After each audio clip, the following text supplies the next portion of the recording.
नमस्कार, मैं हूं पंकज कुमार। इस खास पेशकश में हम चर्चा करेंगे आज झारखंड की राजनीति के बारे में।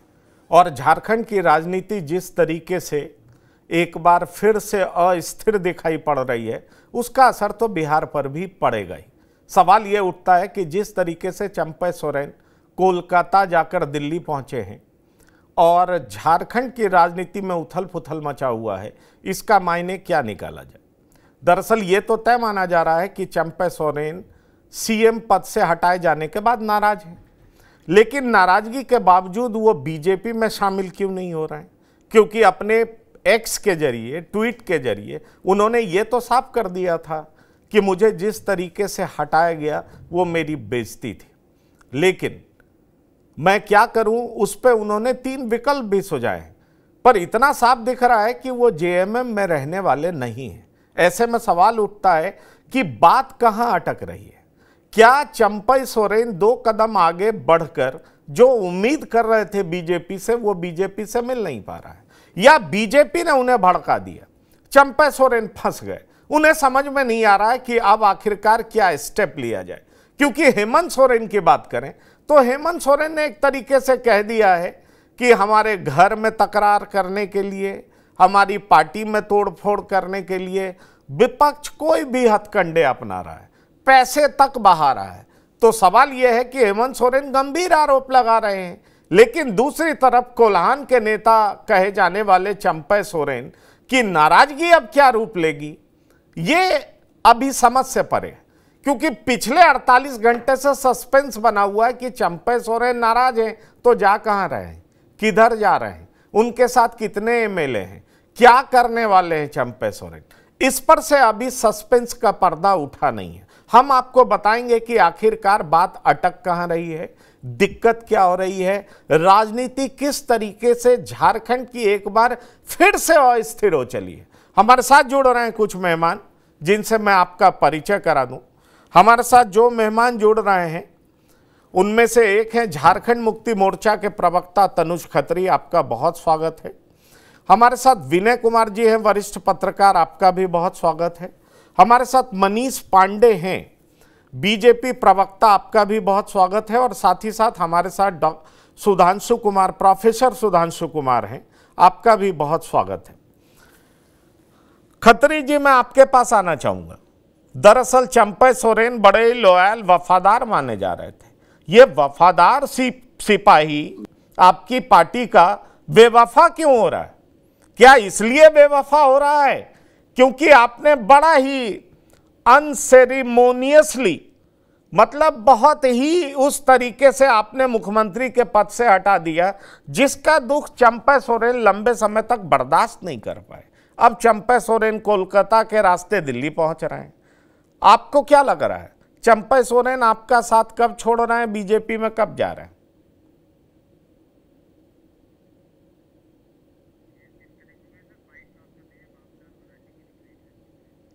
चलिए हम आपको दिखाते हैं कि बाबूलाल मरांडी क्या कुछ बोल रहे हैं, वो हम आपको बताते हैं। के मायके में रहते आप सब लोग। सर, चंपई सोरेन की जिस दर्द को आप कह रहे हैं, महसूस कर रहे हैं, क्या उस दर्द का मरहम बीजेपी के पास है?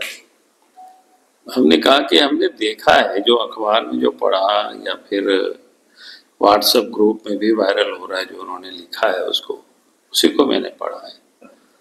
और हमने कहा कि भाई दर्द की और दवा की, चूंकि वो खुद ही सीजन्ड पॉलिटिशियन है, आज के नहीं है। मतलब हेमंत सोरेन तो आज पैदा हुए हैं। हमें लगता है कि उनके पिताजी के साथ उन्होंने रह करके आंदोलन में काम किया है, सक्रिय भूमिका निभाई, तभी तो वो कोल्हान के वो टाइगर कहे जाते हैं। तो इसलिए उनको रास्ता तय करना है, उनको तय करने देना चाहिए। कहा जा रहा है कि बीजेपी के संपर्क में कई विधायक हैं जेएमएम के, कांग्रेस के। हमने तो नहीं कहा है, बाकी फॉर्मल जो मिलना जुलना तो होते रहता है। अभी विधानसभा समाप्त हुआ तो सबसे भेंट होता है। व्यक्तिगत रूप से कई लोगों से भी मेरा संबंध है। तो ये थे झारखंड के बीजेपी के अध्यक्ष, जी हाँ, और जब झारखंड बना तो पहले मुख्यमंत्री भी यही बने थे, बाबूलाल मरांडी। मेरा सीधा सवाल है विनय कुमार जी आपसे, ये चंपा सोरेन आपको क्या लग रहा है, फंस गए? देखिए, फंसने वाली बात नहीं है। दिल्ली गए हुए हैं और उनकी बातचीत हो रही भाजपा नेताओं से। जो मेरे पास सूचना है उसके अनुसार है, जो झारखंड के चुनाव प्रभारी हैं और केंद्रीय कृषि मंत्री शिवराज सिंह चौहान से उनकी बातचीत हुई है और बातचीत में चीजों को तय करने में लगे हुए हैं। उनके पास तो बहुत ज्यादा रास्ता है नहीं। जब वो झारखंड मुक्ति मोर्चा से मुंह मोड़ लिए और वहां वो अपने को अपमानित महसूस कर रहे थे, तो उनके पास रास्ता था ये, सिर्फ या तो अपनी पार्टी बना ले या बीजेपी में चले जाए या राजनीति से संन्यास ले ले।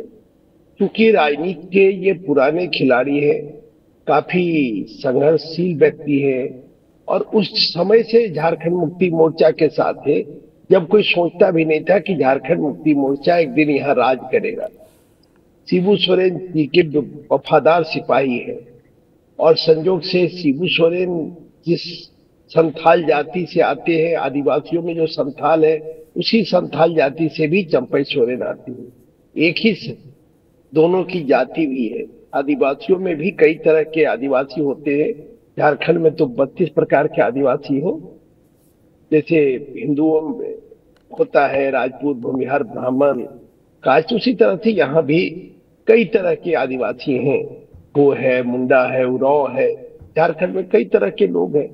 उसी में से संथाल जो है, संथाली समाज से आने वाले शिबू सोरेन भी है और संथाली समाज से आने वाले चंपाई सोरेन भी है और इसी समाज से आने वाले बाबूलाल मरांडी भी है, जो झारखंड के पहले मुख्यमंत्री बने थे और इस समय भारतीय जनता पार्टी के अध्यक्ष है, प्रदेश अध्यक्ष।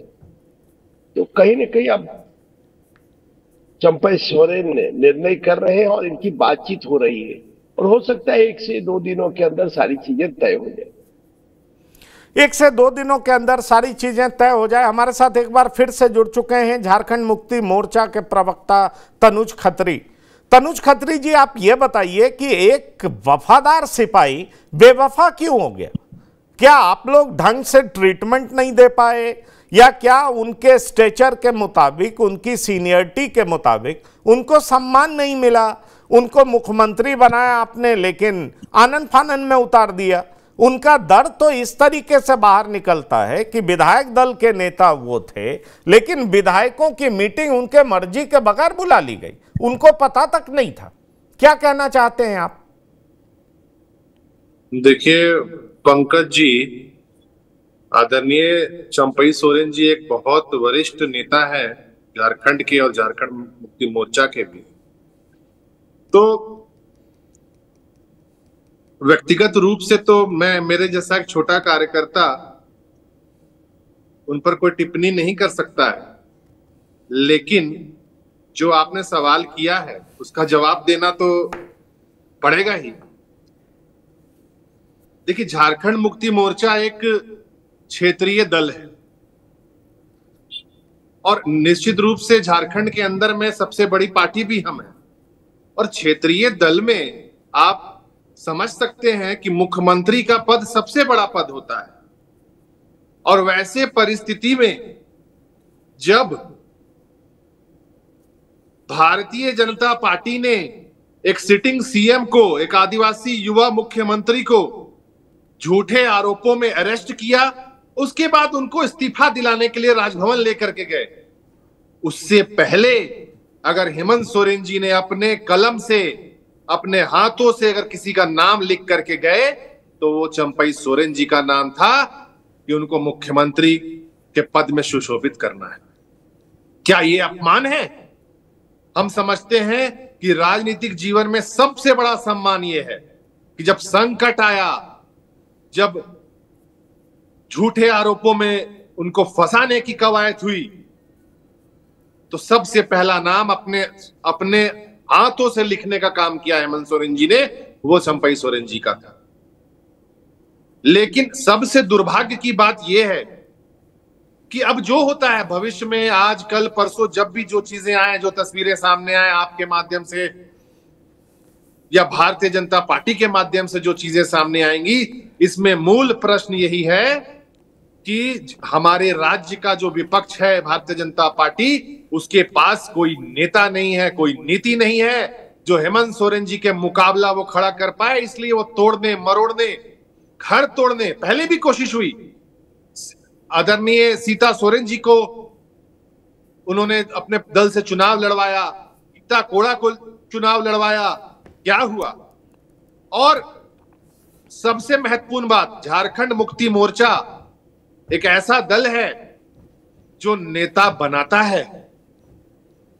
मैं इसलिए ये बात कह रहा हूं क्योंकि कई बड़े बड़े दिग्गज, बड़े बड़े सूरमा, मैं उन सब का भी नाम नहीं ले सकता हूं, वो कद में इतने बड़े लोग थे, उन्होंने झारखंड मुक्ति मोर्चा को छोड़ने का काम किया।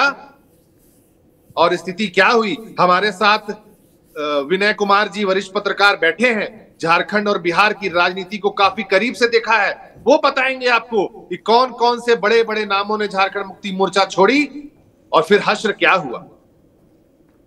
हश्र क्या हुआ? मनीष पांडे जी, क्यों अटका रहे हैं बात आप लोग? क्यों नहीं बीजेपी में शामिल करा रहे हैं? क्या बात हुई? ये दिल्ली आकर के बैठे हुए हैं, सस्पेंस बना हुआ है। अगर हम हेमंत सोरेन की बात करें तो वो तो कह रहे हैं कि पैसा, ताकत, ईडी की ताकत, सबसे हमारी पार्टी को तोड़ने की कोशिश की गई, हमारा परिवार तोड़ने का कोशिश किया गया, ये किसी तरीके से सत्ता में आने की कोशिश कर रहे हैं। चंपई सोरेन जैसे वफादार सिपाही को आप तोड़ने का प्रयास क्यों कर रहे हैं और मामला अटक क्यों रहा है? अगर आपने तोड़ ही लिया है तो बीजेपी में शामिल कब होंगे ये? पंकज जी देखिए, मैं अपने साथी जेएमएम के तनुज खत्री जी को सुन रहा था। उन्होंने पहले तो चंपाई सोरेन के बारे में बड़े सम्मानजनक शब्दों का प्रयोग किया कि वो इतने बड़े नेता है कि मैं उनके बारे में कुछ बोल ही नहीं सकता हमारे पार्टी के। लेकिन उसके बाद वो अपमान का कोई शब्द उनके लिए छोड़े नहीं। मैं उनका ट्वीट पढ़ रहा था जब मुझे पता चला कि आज इस विषय पर डिबेट में आना है, तो उन्होंने कहीं किसी दूसरे विषय पर आरोप नहीं लगाया। अगर उनके एक एक शब्दों को आप यहाँ स्क्रॉल करें, यहाँ चलाएं, तो उन्होंने कहा कि मेरे आत्मसम्मान को ठेस पहुंचा है। नेता होने के उनको यह जानकारी बैठक में दी गई कि उनसे इस्तीफा लेना है। इतने बड़े नेता चंपाई सोरेन हैं। भाई मैं पूछता हूं, ठीक है जेएमएम के लोग भाजपा पर आरोप लगाते हैं, तोड़ना चाहते हैं, ईडी, सीबीआई, फलाना ढिमका। आखिर ऐसी कौन सी छटपटाहट थी हेमंत सोरेन को? 2-3 महीने के बाद चुनाव होने थे। अगर चुनाव तक बर्दाश्त ही कर लेते, कुर्सी अगर दूर ही रहती। आप जरा सोचिए कि ये अभी कह रहे थे कि इनसे इस्तीफा दिलवा दिया गया। भाई जो भी आरोप आप पर लगे, आपने इस्तीफा दिया, जेल गए और जेल से आने के बाद आप कुर्सी के बगैर रह ही नहीं पाए। मतलब ऐसी कौन सी मतलब आपको प्यास है उस सत्ता की कुर्सी की कि चंपाई सोरेन जैसा व्यक्ति जो इतना बढ़िया से सत्ता चला रहे थे, ऐसा भी नहीं था कि आपके पार्टी की बदनामी हो रही थी या कोई इस प्रकार का कोई उनके द्वारा कार्य किया गया जिससे आने वाले समय में जेएमएम को सीटों का नुकसान हो जाता। उनके नेतृत्व में वो क्षमता नहीं थी कि वो मुख्यमंत्री का पद नहीं संभाल सकते। आप किंग मेकर बनकर भी आप 6 महीना बर्दाश्त कर सकते थे, लेकिन सत्ता में बैठने की जो छटपटाहट है ना पंकज जी, उसने चंपाई सोरेन जैसा व्यक्तित्व के व्यक्ति को बिना बताए हुए इस तरह से अपमानित करके उनको पद से हटा दिया। उन्होंने अपने ट्वीट में एक्स पर लिखा स्पष्ट रूप से, उसमें तो भाजपा की कोई भूमिका नहीं। वो बात ठीक है, वो हमें स्क्रॉल पर दिखा। आपके मूल विषय पर आ रहा हूं मैं। अब मैं आपके मूल विषय पर आ रहा हूं। अरे भाई, आप एक कहते हैं कि चले ना आवे तंगन में टेढ़। आपको अपनी सत्ता, अपने नेता को बनाए रखने की कैपेसिटी नहीं है। जो क्षमता वाले व्यक्ति हैं, जो योग्यता वाले व्यक्ति हैं, आप उसको अयोग्य बनाकर अपनी पार्टी में रखना चाहते हैं। तो कोई व्यक्ति जो राजनीतिक व्यक्ति है वो अपमान की घूंट और क्षमतावान व्यक्ति है, दोनों व्यक्ति पंकज जी, मेरे शब्दों को पकड़िएगा, जो क्षमतावान है और योग्यता वाला है व्यक्ति, वह आपके यहाँ कर्मचारी बनकर तो नहीं रह सकता। और मुझे लगता है कि ये क्षेत्रीय पार्टियों का, जिसके बारे में अभी हमारे जेएमएम के प्रवक्ता कह रहे थे कि जेएमएम एक क्षेत्रीय पार्टी है, तो क्षेत्रीय पार्टी है तो हर की महत्वाकांक्षा होती है। आप कम से कम चुनाव तक बर्दाश्त कर लेते। और आज जब उन्होंने अपने अपमान को सार्वजनिक किया है तो भाजपा के ऊपर आरोप लगा रहे हैं। आप कह रहे हैं कि भाजपा तोड़ना चाहती है। अरे भाई, आप उनको 3-4 महीने और मुख्यमंत्री रहने देते, चुनाव करवा लेते, उसके बाद फिर से आप शपथ ले लेते। लेकिन आपकी छटपटाहट थी। आप तो जाते वक्त अपनी पत्नी को बनाने का प्रयास किए, जब नहीं बना पाए तब आप चंपाई सोरेन जी को बना के गए। और पूरे मीडिया जगत में पता है, और सभी लोगों के आपके घर में टूट फूट भी इसी वजह से हुआ था कि आप उसको अपने पास ही रखना चाहते थे और सबसे विश्वसनीय आपको चंपाई सोरेन लगे, इसलिए वो आपने उनको बनाया। लेकिन उनका जिस प्रकार से अपमान किया पंकज जी, यहाँ विषय या नहीं है, विषय है उनके अपमान। उन्होंने कहा कि मुझे अपमानित किया गया, वो अपमान का जो घूंट पी रहे हैं, उसके बाद उन्होंने वो जो विकल्प की तलाश में घूम रहे हैं। विषय है कि आखिर ऐसी क्या बात हो गई जो उनको, उनके जैसा नेता को, चंपाई सोरेन जैसा नेता को इस प्रकार से अपमानित करके और मुख्यमंत्री की कुर्सी से हटाया गया। तो आप भाजपा पर आरोप लगा दीजिए, आप अपने विपक्ष पर आरोप लगा के कोई भी बात कह के आप निकल जाइएगा, यह बात पचेगी नहीं लोगों को। लेकिन हाँ, इतना जरूर है, हमारे अभी आपने बाबूलाल जी का भी बयान सुनाया है कि चंपाई सोरेन जी का जो इमेज रहा है, चंपाई सोरेन जी की जो प्रतिष्ठा रही है, ठीक है, उस प्रतिष्ठा को आपने वो खामियाजा तो आपको भुगतना पड़ेगा। आपने वो बात कह दी। लेकिन एक बात जो वो अपने एक्स पर लिख रहे हैं प्रोफेसर सुधांशु कुमार, और विनय जी मैं चाहूंगा इस बात का जवाब आप भी दीजिए।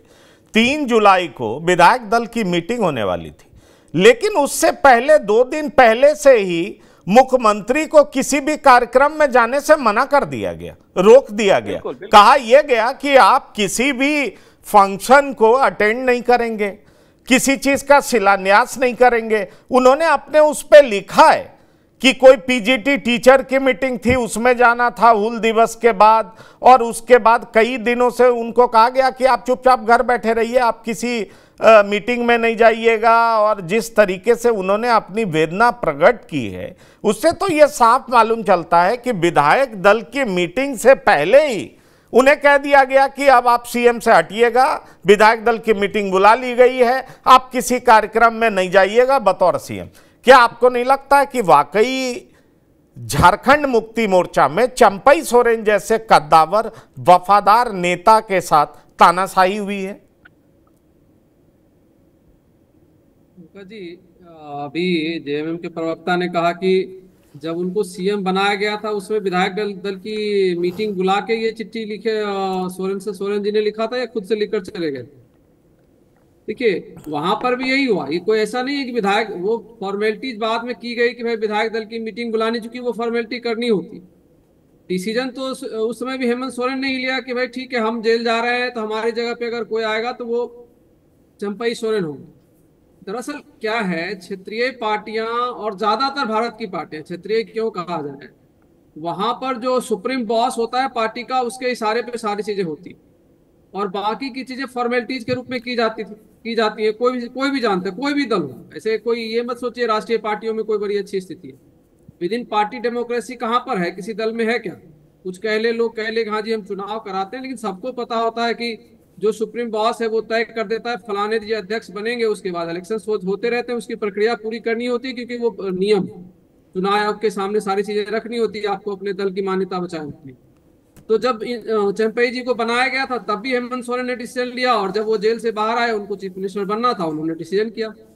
इसमें देखिए क्या है, एक चीज मतलब मेरे दिमाग में अभी एक पंक्ति आ रही थी कि माया महा ठगनी हम जानी। तो जब एक बार किसी व्यक्ति को आप चीफ मिनिस्टर बना देते हैं तो उनको पता लग जाता है कि चीफ मिनिस्टर पोस्ट का क्या मायने मतलब है और उसका क्या, उसमें क्या मान सम्मान और क्या क्या चीजें हैं। तो फिर उसके बाद वहां से हटना बहुत तकलीफदेह होता है। मैं बहुत सम्मान के साथ, वो बहुत सीनियर लीडर हैं, और उसके बावजूद भी मैं ये कहना चाहता हूँ कि सारी चीजें, चूंकि अगर ये एकदम से हुआ होता ना तो उसके अगले दिन 3-4 दिन के बाद ये सारे रिएक्शन आ जाने चाहिए। अपमान तो महीना भर पहले हुआ, अब क्यों हो रहा है ये सारी चीजें? क्योंकि इन बिटवीन उन्होंने अपने सारी चीजें तलाशी है, और जो आरोप लग रहे हैं बीजेपी ने भी कहीं न कहीं इसमें अपना दांव खेला होगा। बीजेपी ने उनको कुछ ऑफर दिए होंगे जिसकी वो तलाश कर रहे थे, जिसकी वो खोज कर रहे थे कि भाई अब अगर मुझे अपना रास्ता बनाना है तो रास्ता बनाने के लिए कोई ना कोई ऑप्शन चाहिए, और वो ऑप्शन उनको बीजेपी दे रही है। चाहे वो लाख बातें कह ले, 3-4 बातें तो बहुत स्पष्ट हो गई इस पूरे प्रकरण में। आप मान लीजिए आप नाराज हैं तो ठीक है, नाराजगी आप पहले क्या होता है, पार्टी का विधान क्या होना चाहिए? पार्टी का विधान में ये होना चाहिए था कि अपनी पार्टी के अंदर अपनी जो भी उनके मन में बातें थी वहां पार्टी के अंदर रखते, कोई मीटिंग होती वहां पर रख देते। लेकिन आप पब्लिक में आए, इसका मतलब आप लगभग कुछ चीजें तय कर चुके हैं कि मुझे पार्टी से अलग जाना है। पर प्रोफेसर सुधांशु कुमार, आप ये बात कह रहे हैं विनय जी, चूंकि आप बिहार और झारखंड दोनों की राजनीति से बहुत अच्छे तरीके से परिचित हैं, ये बताइए कि ये चंपई सोरेन का मूव क्या मतलब कहीं पे अटक रहा है क्या? दिल्ली आने के बाद अभी भी इस चीज से पर्दा नहीं हट रहा। और ये एक्स पर भी अभी एक और ट्वीट मैं दिखा रहा हूं आपको, उसमें वो लिख रहे हैं कि जिस पार्टी को अपने खून पसीने से सींचा है उसको मैं बर्बाद कैसे कर सकता हूं, ये भी बात वो लिख रहे हैं। तो आखिरकार अगर इस तरह का स्टेटमेंट वो दे रहे हैं तो क्या मतलब निकाला जाए कि वो अपना दर्द तो बाहर कर रहे हैं, या ये मतलब निकाला जाए कि बीजेपी ने उनको कुछ ऑफर किया, बहकाया, बहलाया, फुसलाया, और जब बहक गए तो बीजेपी उनके हिसाब से चीजें नहीं दे पा रही? और पॉलिटिक्स में तो ये होता है, मंथरा के रोल में बीजेपी रही, बीजेपी ने कहा अरे आपको बीच में ही छीन लिया गया, पद से हटा दिया गया, और मुख्यमंत्री होने का मजा स्वाद इन्होंने चख लिया।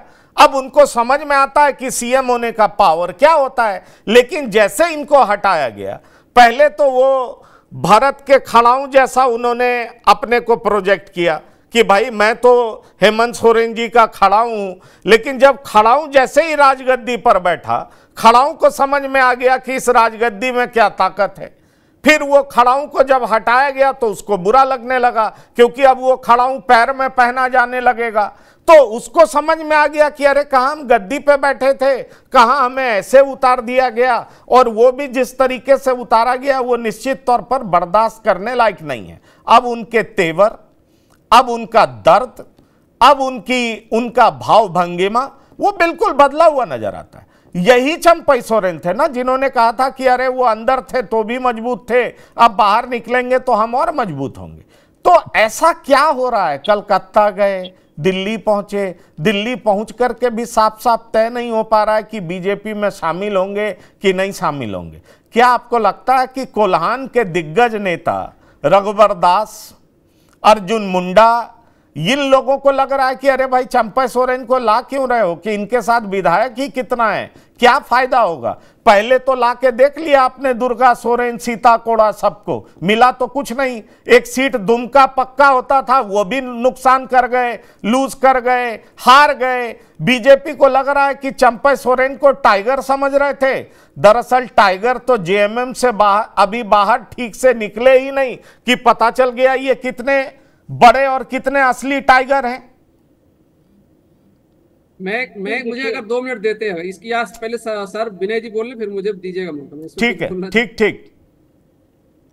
नहीं देखिए पंकज, ये 2 बातें हैं। एक तो जो हम लोग चर्चा कर रहे थे, तो ये जो मैंडेट 2019 में मिला, ये मैंडेट मिला हेमंत सोरेन को, उनके नेतृत्व में झारखंड में मैंडेट मिला, और पूर्ण बहुमत एक तरह से जो उनका गठबंधन था पूर्ण बहुमत के साथ मिला।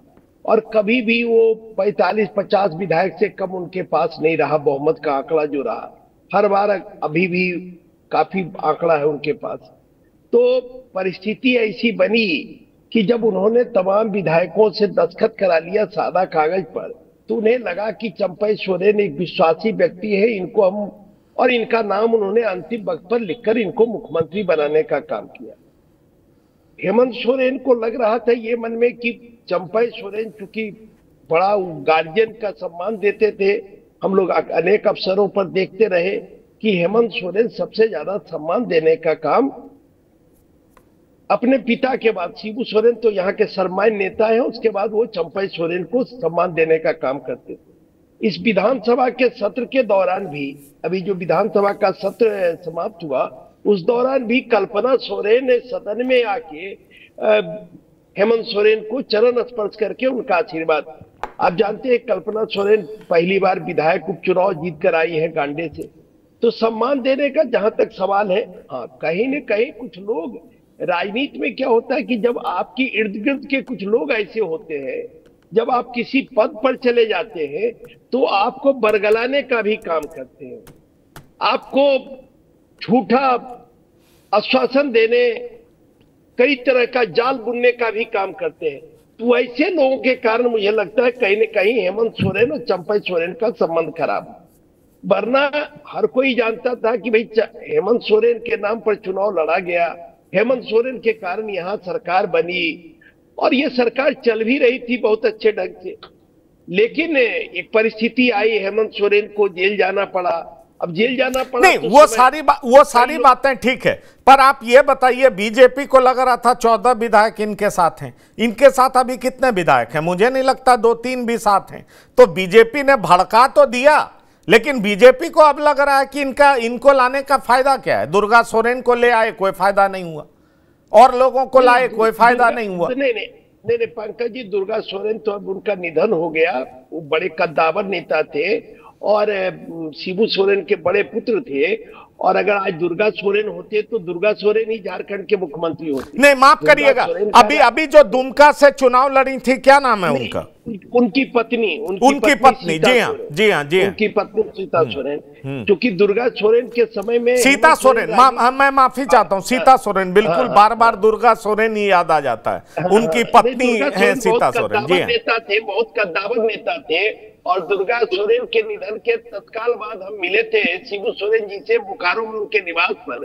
तो यही शिबू सोरेन जी का था कि मेरा असली बेटा चला गया, मैंने उसकी कमी का हम भरपाई नहीं कर पाएंगे। ये शिबू सोरेन के शब्द थे। उन्होंने कहा कि असली ताकत मेरा दुर्गा सोरेन था। तो दुर्गा सोरेन, झारखंड मुक्ति मोर्चा को जो लोग जानते हैं या जो उसके कार्यकर्ता हैं, उनको मालूम है कि दुर्गा सोरेन की कितनी बड़ी भूमिका रही है। नहीं, वो ठीक है, मैं बिल्कुल, चलिए वो नाम हमने ठीक कर लिया। दरअसल दिवंगत नेता दुर्गा सोरेन की पत्नी दुमका से लड़ी, हार गई। वो बीजेपी की ये चाल फिसड्डी साबित हुई। मैं आपसे ये पूछ रहा हूं कि अभी ये बताइए कि चंपई सोरेन के साथ कितने विधायक हैं? देखिए, अब कितने विधायक हैं ये तो चंपई सोरेन बता सकते हैं, लेकिन राजनीति में क्या है, परसेप्शन का खेल है। परसेप्शन क्या है कि भाई बीजेपी को लग रहा है कि चंपई सोरेन चूंकि मुख्यमंत्री है, चंपई सोरेन जुझारू नेता माने जाते हैं, और कोल्हान का इलाका जहां 14 सीट में से एक भी सीट भारतीय जनता पार्टी पिछले 2019 के चुनाव में जीतने में कामयाब नहीं हो पाई, तो उस क्षेत्र में एक टाइगर के रूप में प्रसिद्ध है, लड़ाकू नेता के प्रसिद्ध है चंपई सोरेन, ईमानदार नेता के रूप में प्रसिद्ध है चंपई सोरेन। और चंपई सोरेन की एक साख रही उस इलाके में। तो कहीं न कहीं भारतीय जनता पार्टी को यह लग रहा होगा कि अगर वो हमारे साथ आते हैं तो उस क्षेत्र में हमारी ताकत बढ़ेगी। लेकिन अब मैं आ रहा हूं प्रोफेसर सुधांशु कुमार, मैं आ रहा हूं आपके पास। मैं जाऊंगा अभी तनुज खत्री जी के पास। आपको क्या लग रहा है, चंपई सोरेन ने आपका साथ छोड़ दिया क्या? खत्री जी, आप ये कंफर्म है? क्योंकि एक एक्स पे ट्वीट वो भी लिख रहे हैं कि जिस पार्टी को अपने खून पसीने से सींचा उसका बुरा कैसे कर सकता हूं। क्या मतलब है इसका? आपको लग रहा है कि कोई और संभावना है जिसके जरिए वो वापस आ सकते हैं? क्योंकि आपके पार्टी के सर्वोपरि नेता हेमंत सोरेन ने भी तो एक बात कह दी है कि बीजेपी हमारे परिवार तक को तोड़ने में लगी है, और यहां तक कह दिया, पैसे तक का आरोप लगा दिया। अब सवाल यह उठता है कि एक तरफ इनका इमेज है बड़ा राफ साफ ईमानदार नेता, और आपके सर्वोपरि नेता ही एक तरफ से कह दिए कि पैसे वैसे के दम पर बीजेपी हमारे परिवार को, पार्टी को तोड़ने में लगी हुई है। तो क्या आप मान रहे हैं कि आपके तरफ से ये जा चुके हैं? नहीं, ऐसी कोई मानने की बात नहीं है। आज के तिथि तक भी वो तो मंत्री भी हैं, झारखंड की सरकार में कैबिनेट मंत्री हैं। लेकिन सवाल ये हो रहा है ना कि बिल्कुल भारतीय जनता पार्टी तो कोशिश करती ही है। इसका कई एक उदाहरण देखा है झारखंड ने। पिछले जब से जो जनादेश हमें मिला, वो पूर्णतः जनादेश था हेमंत सोरेन जी को मुख्यमंत्री बनाने के लिए। निश्चित रूप से जो चुनाव होते हैं देश में और राज्यों में, वो नेता को चुनने के लिए नहीं होते हैं, विधायक चुनने के लिए होते हैं, उसके बाद वो नेता चुनता है अपना। लेकिन 2019 के अंदर में जो चुनाव हुआ था वो मुख्यमंत्री बदलने के लिए और मुख्यमंत्री बनाने के लिए हुआ था, और हेमंत सोरेन जी को लोगों ने मुख्यमंत्री बनाया था। कोई वो बीमार होकर के या सैर सपाटे पर आप हमें ये बताइए कि आपकी पार्टी के कितने विधायक उनके साथ हैं? वो हमारे सब पार्टी के गठबंधन के सभी विधायक हेमंत सोरेन जी के साथ हैं टोटल। क्या मनीष पांडे जी ये सच नहीं है कि चंपा सोरेन के साथ 3-4 विधायक हैं, जबकि उम्मीद थी आपको कि 14 विधायक के साथ चंपा सोरेन आपके पास आएंगे? देखिए, सबसे पहले तो पंकज जी मैं इस बात को खारिज करता हूं कि चंपाई सोरेन के पास, देखिए अब झारखंड का चुनाव सिर पर है। अभी 2 दिन पहले तो चुनाव आयोग के डिसीजन पर सवाल उठ रहे थे कि झारखंड का डेट क्यों नहीं घोषित किया गया। तो झारखंड का चुनाव इतना नजदीक है कि कभी भी वहां पर चुनाव घोषित किए जा सकते हैं। ऐसे में यह कोई विषय ही नहीं है कि किसके पास कितना विधायक है। अगर कोई भी व्यक्ति उसको अपनी पार्टी में लेना चाहेगा तो मुझे नहीं लगता, यहाँ पर 2 आपने विश्लेषक बिठा रखे हैं, विनय जी भी हैं, कि किसके पास कितना विधायक है या कोई विषय होगा। क्योंकि जब सरकार बनाने की बात होती है ना, तो विधायक कितना है या विषय आता है। अब दूसरी बात मैं कहना चाहूंगा, नहीं तो बात अटक कहां रही है? वो कल आ गए दिल्ली में, आज राखी का दिन है, बात अटक कहां रही है? सो बताइए ना, वो बताइए ना। उनका दर्द भी बाहर आ गया, वो कलकत्ता से दिल्ली भी आ गए। अरे सीधा फ्लाइट भी तो आता है रांची से दिल्ली। तो वो हेमंत सोरेन के आंख में धूल झोंक के गए कि वो कलकत्ता जा रहे हैं, और कोलकाता से वो दिल्ली आ गए।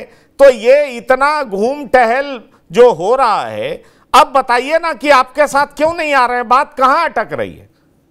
अब मुझे नहीं लगता कि अगर चंपाई सोरेन जी यह कहकर निकलते कि दिल्ली जा रहे हैं तो उनको झारखंड में नजरबंद कर लिया जाता। देखिए, अब वो तो वही बता सकते हैं कि वह कलकत्ता आया, कलकत्ता दिल्ली क्यों आए। लेकिन इतना स्पष्ट है कि इस पूरे परिचर्चा में मुझे लगता है कि एक बात तो बहुत क्लियर है कि जेएमएम में उसके पुराने नेताओं की कोई कद्र नहीं है। आप मजबूरीवश किसी को भी मुख्यमंत्री जरूर बना देते हैं, लेकिन जेएमएम का नेता उसी वंशवादी प्रक्रिया से गुजर रहा है कि आने वाले समय में शिबू सोरेन जी के बाद हेमंत सोरेन आए, हेमंत सोरेन के बाद उनकी पत्नी आएंगी कल्पना सोरेन, फिर उनके बाल बच्चे आएंगे। तो जो भी व्यक्ति जेएमएम में महत्वाकांक्षी होगा, जो जनता से जुड़ा होगा, जो डिजर्व करता है, अगर उसमें आत्मसम्मान बचा है, तो मुझे नहीं लगता है कि वह इस प्रकार का बंधुआ मजदूरी बहुत दिनों तक करेगा। लेकिन एक बात जो आपने भी कहा, जो उनके ट्वीट के अंश हैं, देखिए वो उन्होंने बहुत भावुक होकर वह ट्वीट लिखा है। और मुझे लगता है कि एक व्यक्ति जो अपने उम्र के भी इस पड़ाव पर पहुंच गया हो और राजनीति के सर्वोच्च पद को भी, जो एक मुख्यमंत्री का पद होता है, वो भी अगर वो प्राप्त कर लिया हो, उसके बाद अगर उसके आत्मसम्मान को इस प्रकार की उसी की पार्टी में ठेस पहुंचाया जाए, तो वह कोई बहुत बड़ी बात नहीं है कि वह इस प्रकार का निर्णय ले। चलिए, आपने अपनी बात कह दी, लेकिन 2 बात है सुधांशु कुमार, प्रोफेसर सुधांशु कुमार। एक तो जब हेमंत सोरेन बाहर आते हैं तो ये खुद कहते हैं कि 2019 में हेमंत सोरेन के नेतृत्व में हम लोग चुनाव लड़े थे और हम लोग जीते थे, और फिर वो कहते हैं कि उनके बाहर आने से हम और मजबूत होंगे। अब उनको दुख और तकलीफ क्यों हो रहा है? ये एक बड़ा महत्वपूर्ण पहलू है। और दूसरा, दिल्ली में वो आ गए हैं, फिर पार्टी में शामिल कराने से पहले इतना हेजिटेशन क्यों? बात कहां अटक रही है? मैं देखिए पहले का ही जवाब देने के लिए आपसे हाथ खड़ा कर रहा था। एक चीज समझिए, ये ना झारखंड की सरकार कोई अकेले जेएमएम की सरकार नहीं है। झारखंड की सरकार आज के हिसाब से अगर हम कहें तो इंडिया गठबंधन की सरकार है। अगर हेमंत सोरेन चाहते तो बड़े आराम से पब्लिक में एक अच्छी पोस्चरिंग, मतलब अगर उनको पॉलिटिक्स से उनको हटाना होता तो बड़े आराम से कह सकते थे। वो कांग्रेस से बात करते, कांग्रेस के विधायकों से कहवा देते कि जी हम तो अब हेमंत सोरेन के साथ जाएंगे और चंपाई सोरेन को हम अपना चीफ मिनिस्टर नहीं मानते, इसलिए हम अपील करते हैं कि हेमंत सोरेन जी चंपाई सोरेन को हटा दें और उसके बाद दोबारा से सरकार बने। ये भी कर सकते थे हेमंत सोरेन, लेकिन उनको विश्वास था कि चलो ये तो अपने हैं, बड़े हैं, वरिष्ठ हैं, इनको इनसे, और पहले से मुझे नहीं लगता क्या चंपाई सोरेन जी को ये समझ नहीं थी कि वो जब हेमंत सोरेन जी बाहर आएंगे, और आप कह ही रहे और उन्होंने स्वागत किया भी था कि बाहर आएंगे तो वो मुख्यमंत्री बनेंगे, फिर उसमें किस बात की नाराजगी और दुख? देखिए मुझे लग रहा है कि 1 महीने के बाद क्या ये जो दौरान अवसर बीता है ना, इसमें कुछ अंदरूनी बीजेपी और इन लोगों मतलब दलों ने मिलकर कुछ ना कुछ उनको जरूर कुछ ना कुछ ऐसा चीज दिखाया और शायद उनको एक आस जगी कि मैं आने वाले दिनों में, हो सकता है उनको कहा गया होगा कि मैं आपको अपना लीडर बनाऊंगा और आप जो है चुनाव आपके नहीं, पर लीडर कैसे बनेंगे ये? विनय जी क्या आपको लग रहा है? पंकज जी एक सेकंड, पंकज जी एक सेकंड, जस्ट वन सुन तो लीजिए। जो आपने दूसरा पॉइंट कहा ना, आप देखिए तो सही। देखिए इनका जो बीजेपी के साथ क्या एक अच्छी चीज तो है ना बीजेपी का, बीजेपी अगर ऐसा कोई डिसीजन करेगी तो उनके यहाँ कोई ऐसा नहीं तुरंत कोई विद्रोह खड़ा होगा। आप बताइए, हेमंत बिश्व शर्मा नहीं बने हैं क्या? दूसरे दल से आके चीफ मिनिस्टर हैं आज के दिन असम के। तो ये तो हो सकता था कि बीजेपी ने ये प्लान किया, या हो सकता है केवल ऑफर दिया हो कि भाई आप हो सकता है इस नाम पे, चूंकि चंपाई सोरेन एक दिन के नेता तो नहीं है कि आप कोई छोटा मोटा लॉलीपॉप दे के उनको तोड़ लेंगे। उनको कोई बड़ी चीजें ऑफर करेंगे तभी तो टूटेंगे ना वो। अब हो सकता है कि उनको लगा होगा कि अरे ये हम जो कह रहे हैं या जब इनसे तो वो पूरा नहीं होने वाला है। आप देखिए ना, पूरा आप जो कह रहे हो कलकत्ता जा रहे हैं, कलकत्ता में नहीं, ठीक है, फाइन, आपने अपनी बात रख दी। विनय जी मैं आपके पास आ रहा हूं और फिर मैं जेएमएम प्रवक्ता के पास जाऊंगा। विनय जी ये बताइए, क्या बीजेपी का मिस कैलकुलेशन हो गया? बीजेपी जो समझ रही थी कि ये इतने विधायक के साथ आएंगे, वो नहीं हो पाया, या आप जो कह रहे हैं कि राजनीति परसेप्शन का भी खेल होता है तो बीजेपी सफल हो गई? एक लॉजिक तो है कि बीजेपी जो आकलन कर रही थी वो हो नहीं पाया। दूसरा लॉजिक ये है कि बीजेपी परसेप्शन बैटल में जीतती हुई नजर आ रही है। बीजेपी बता सकेगी कि देखिए जेएमएम में किसी आदिवासी नेता का रेस्पेक्ट नहीं है, सिर्फ एक परिवार की सरकार है और उसकी तानाशाही है। इतने सीनियर लीडर के साथ जेएमएम में कैसा व्यवहार हुआ है, जो कोल्हान का टाइगर कहा जाता है, उसके साथ खुद हेमंत सोरेन ने कैसा व्यवहार किया, जबकि ये टाइगर शिबू सोरेन के साथ कदम से कदम मिला करके पार्टी को बड़ा करने में इस टाइगर की बड़ी भूमिका रही है। क्या आपको लगता है कि यह परसेप्शन बनाने में बीजेपी जीत रही है? और अगर जीत रही है तो फिर बीजेपी में शामिल होने में विलंब क्यों हो रहा है? सस्पेंस क्यों बना हुआ है? मैं 2-3 सवाल सीरीज में पूछ रहा हूं। क्या सस्पेंस इसलिए बना हुआ है कि दूसरे आदिवासी नेता बाबूलाल मरांडी नाराज हो जाएंगे? क्या अर्जुन मुंडा नाराज हो जाएंगे? क्या रघुवर दास नाराज हो जाएंगे? या बीजेपी इनको कुछ ऐसा ऑफर नहीं कर देगी जिस वजह से अब इनको लग रहा है कि हम बीजेपी के साथ चले जाएं? ये जो कसमकस दिखाई पड़ रहा है राजनीति में, वो क्यों है? किस लिए है? ये डेडलॉक क्यों है? नहीं, देखिए, पहली बात, हेमंत सोरेन कई नई योजनाओं की शुरुआत की है।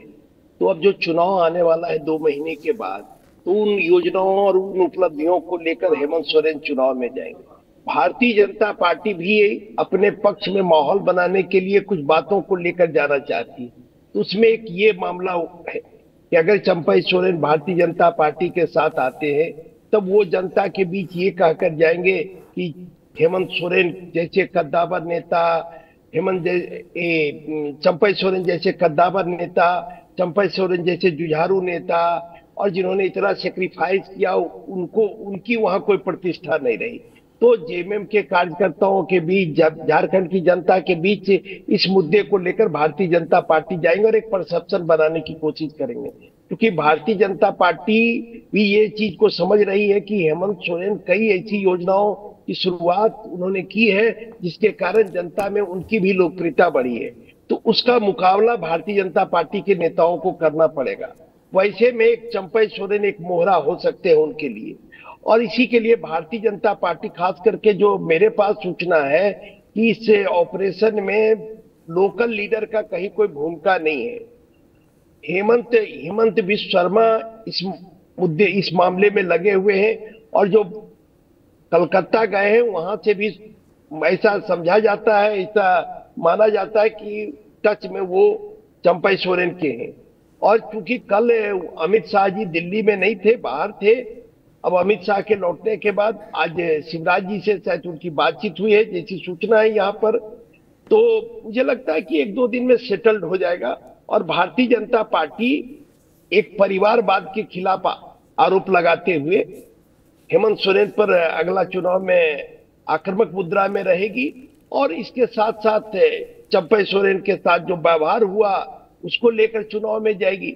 हालांकि अब ये देखिए, बड़ी विडंबना है झारखंड की राजनीति में, जो परिवारवाद का आरोप लगाते हैं उसी परिवार की एक बहू को भारतीय जनता पार्टी ने दुमका से उम्मीदवार बनाने का काम किया है। तो अब की राजनीति बड़ा विचित्र राजनीति हो गई है, न केवल झारखंड की बल्कि पूरे देश की राजनीति। अगर यहाँ आप देखेंगे जो पार्टियां परिवारवाद के आरोप में जिन पार्टियों को घेरा जाता है, तो दूसरी पार्टियों में भी आप देखेंगे उस पार्टी में भी परिवारवाद पनप रहा है।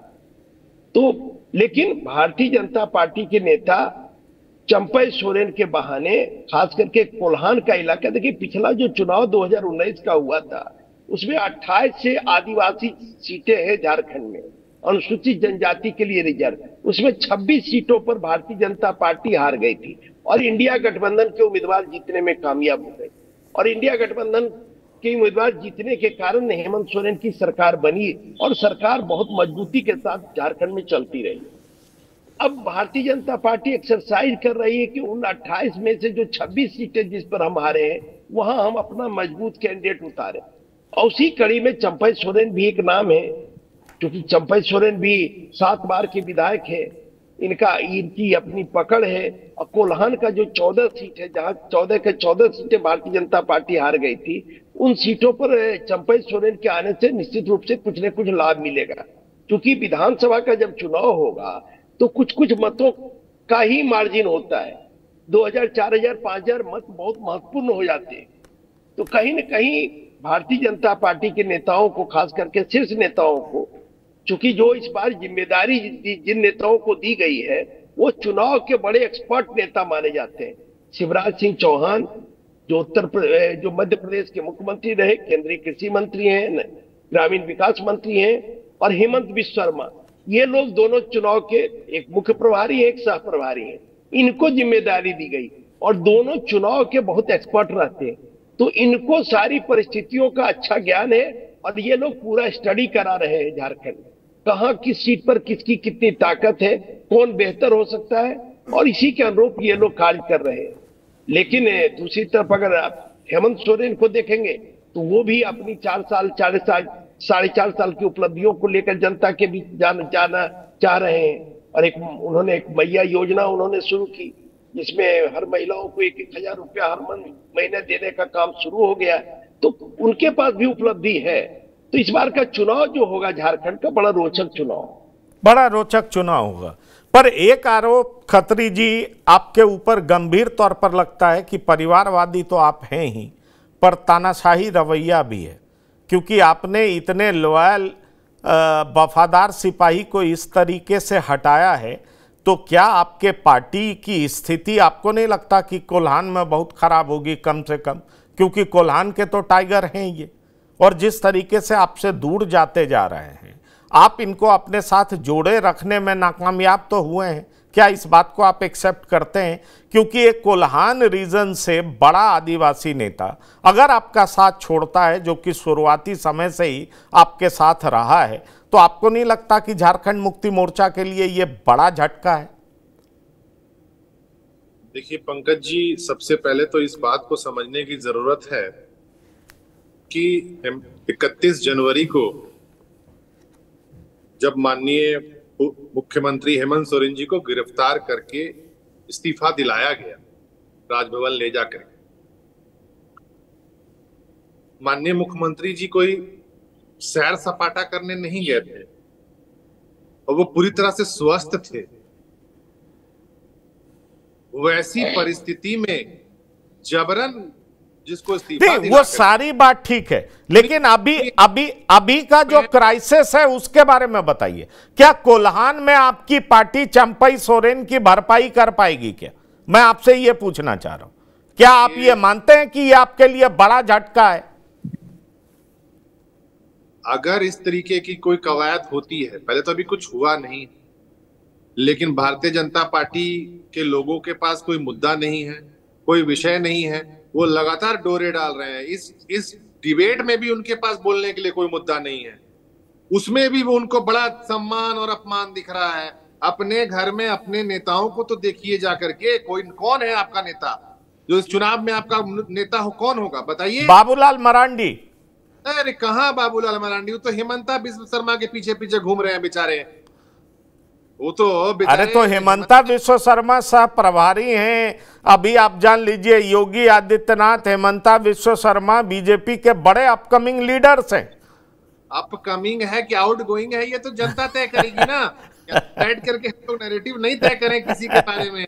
240 में आ गए 400 पार वाले, तो हमारी चिंता मत करें, ना कोल्हान की चिंता करें, ना संथाल की चिंता करें। पूरे झारखंड मुक्ति मोर्चा का गढ़ है, ये मैं आपको बता देना चाहता हूं। आज कल चुनाव करवा लेंगे, ये तो इनका सफाया हो जाएगा, कोई फर्क ही नहीं पड़ने जा रहा है। क्योंकि आप स्ट्रेट फॉरवर्ड पूछ रहे हैं, तो मेरी भी आदत है बिना लाग लपेट की सीधी बात करने की। किसी से कोई फर्क नहीं पड़ने जा रहा है। एक चेहरा है, हेमंत सोरेन जी का चेहरा, और जो योजनाएं वो ला रहे हैं। जिस वक्त भारतीय जनता पार्टी कुचक्र रच रही है, उस वक्त झारखंड की बहनों के और माताओं के खाते में 1000 रुपया पहुंच रहा है, घंटी बज के खटाखट। ये तो षड्यंत्र रच रहे हैं दिल्ली, मुंबई, महाराष्ट्र में, आसाम में बैठ करके। और हम क्या कर रहे हैं? योजना दे रहे हैं। चलिए मनीष पांडे जी। हाँ, तनुज जी ने अभी खुल खकस के बोल दिया है, ऐसे इन्होंने अपने नहीं, क्या आपके पार्टी में आंतरिक विरोध? नहीं, इसका जवाब दीजिए, आपके पार्टी में आंतरिक विरोध हो गया है क्या? बाबूलाल मरांडी नाराज हो गए हैं क्या? अर्जुन मुंडा नाराज हो गए हैं क्या? रघुवर दास नाराज हो गए हैं क्या? आप इनको ले नहीं पा रहे हैं, किस कैपेसिटी में लीजिएगा ये क्लियर नहीं हो पा रहा है क्या? कर दिया। पहले तो मैं काउंटर करूंगा। इन्होंने स्पष्ट कहा है कि इनके पार्टी नेता बनाता है, ये तो पहले ही जो है चंपाई सोरेन को खारिज कर चुके हैं। और बाद में इन्होंने खुल खखस के भी कहा है कि किसी के आने जाने से इनकी पार्टी को फर्क नहीं पड़ता है। लोकसभा के चुनाव परिणाम ने तो बता ही दिया कि क्या फर्क पड़ता है, नहीं पड़ता है, क्योंकि वहां की सारी सीटें जेएमएम ने जीती है। झारखंड की सारी सीटें लोकसभा की जेएमएम जीत गई है। तो देखिए, इनको कोई फर्क नहीं पड़ता है। अब ये कह रहे थे कि इनके पास नेता कहाँ है, तो मैं तनुज खत्री जी को बता दूं कि भाजपा के पास अभी भी पूर्व के 3 मुख्यमंत्री हैं। भाजपा के पास इनसे ज्यादा बड़े बड़े नेता हैं जिन्होंने झारखंड को बनाने और संवारने का काम किया है। सबसे ज्यादा विकास अगर झारखंड में अभी भी झारखंड की जनता मानती है तो बाबूलाल जी मरांडी जब पहली बार मुख्यमंत्री बने थे तब हुआ था, अर्जुन मुंडा जी के समय में हुआ, रघुवर दास जी के समय में हुआ। इसीलिए नेता आपके यहाँ कोई नहीं है। और तनुज खत्री जी, आप नहीं चाहते कि झारखंड में कोई दूसरा नेता जेएमएम का हो, इसीलिए तो आपने चंपाई सोरेन को दूध की मक्खी की तरह निकाल के बाहर कर दिया। क्योंकि चंपाई सोरेन अपने कुछ ही महीनों के कार्यकाल में उनकी लोकप्रियता जो है वह झारखंड में बढ़ गई थी, जिससे कि हेमंत सोरेन की कुर्सी डगमगाने लगी थी।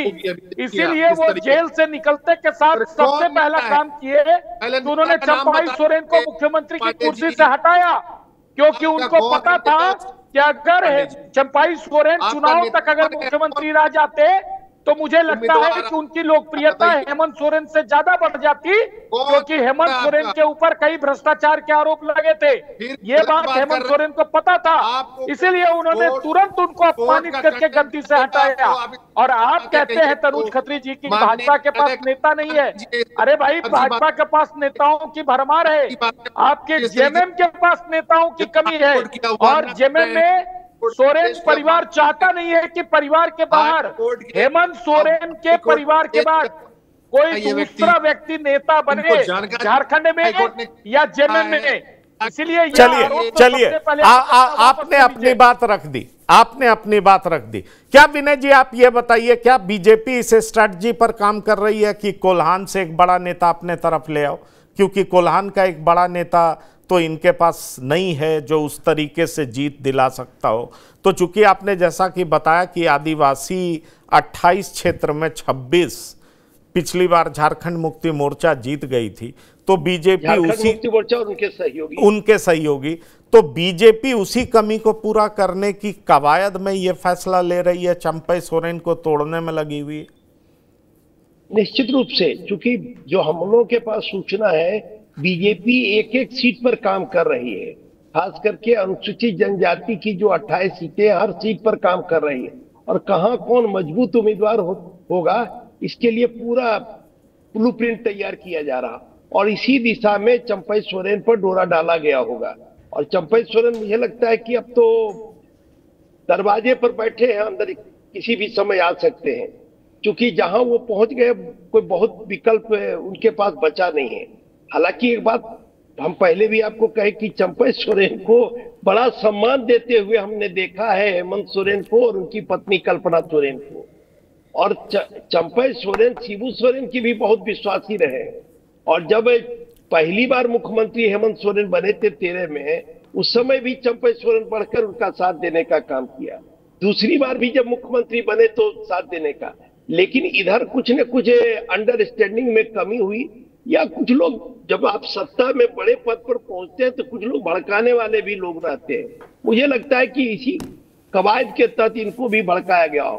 और आदिवासियों में एक बड़ा गुण होता है कि अगर उनके स्वाभिमान पर चोट पहुंचता है तब वो बर्दाश्त नहीं कर पाते। नहीं, पर ये नहीं, वही फिर बर्दाश्त नहीं करते हैं। आपको झारखंड की राजनीति में अंदर खाने क्या चल रही है वो आपको पता रहता है, और इसीलिए मैं आपसे पूछ रहा हूं कि कल अमित शाह नहीं थे, आज अमित शाह आ जाएंगे, तो क्या ये लगभग बात मान ली जाए कि चंपई सोरेन एनडीए में आ चुके हैं? जीतन राम मांझी ने तो स्वागत भी कर दिया है।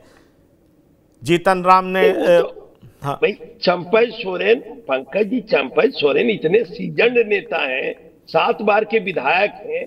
91 में पहली बार विधायक बने थे, बिहार विधानसभा के सदस्य। हम लोग उस समय बिहार में कवर करते थे असेंबली, तो 91 से वो विधायक हैं, तो बहुत सीजन नेता है। वो सारी चीजें तय करके गए होंगे। ऐसे थोड़े कि हम लोग जो डिबेट में बैठे वहां वो तय करेंगे। वो सारी चीजें, बड़े जब नेता कहीं जाते हैं तो सारी चीजें तय हो जाती है। हाँ, अब अमित शाह आए हैं, क्योंकि अमित शाह सारा फाइनल टच देते हैं, या उनसे जाके मिलेंगे तो उनसे मिलेंगे, या उनसे जो आश्वासन मिलेगा, क्योंकि कोई चीज कमिटमेंट होगा तो अमित शाह करेंगे ना। तो इसलिए अमित शाह की प्रतीक्षा की जा रही है, या शिवराज सिंह चौहान करेंगे, या हो सकता है असम के मुख्यमंत्री, जिनको पार्टी आलाकमान, भाजपा आलाकमान ऑथराइज करेगी, वो इनसे कमिटमेंट करेंगे।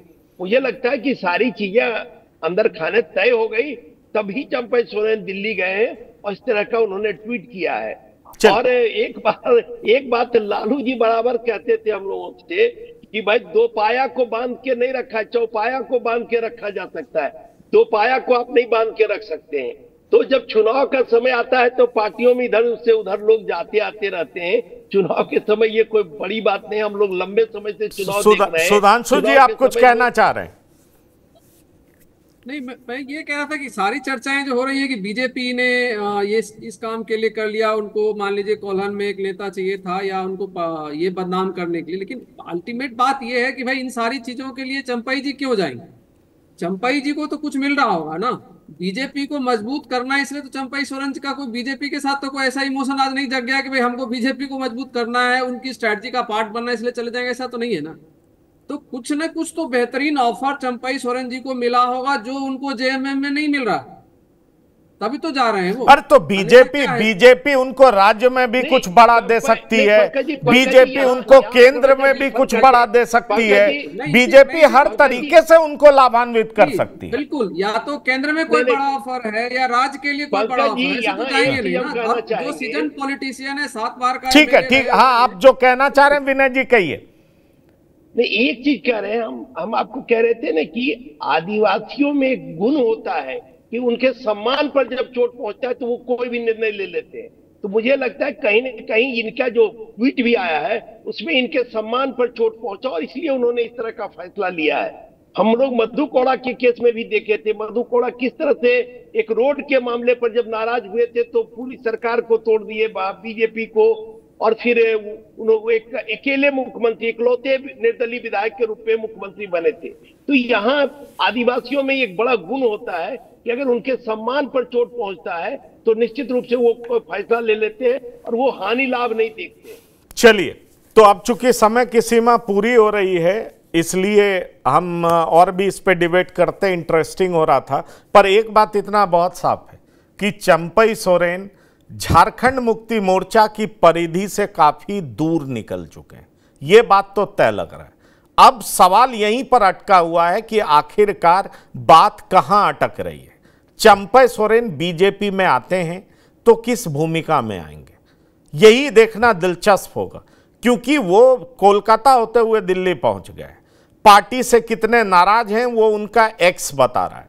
और एक वफादार सिपाही जब अपनी पार्टी की परिधि से इतना दूर आता है तो निश्चित तौर पर उसके लिए वापस लौटना आसान नहीं होता। तो अब देखना दिलचस्प होगा कि आखिरकार चंपई सोरेन बीजेपी में किस कैपेसिटी में, किस भूमिका में आते हैं। तो फिलहाल बिहार की बात में इतना ही। मनीष कुमार पांडे जी आपका, विनय जी आपका, झारखंड मुक्ति मोर्चा के प्रवक्ता तनुज खत्री जी आपका और प्रोफेसर सुधांशु कुमार आपका इस प्रोग्राम में शिरकत करने के लिए बहुत बहुत धन्यवाद और शुक्रिया। तो इस प्रोग्राम में इतना ही। ताजा तरीन खबरों के लिए आप लगातार देखते रहिए TV9। धन्यवाद, नमस्कार।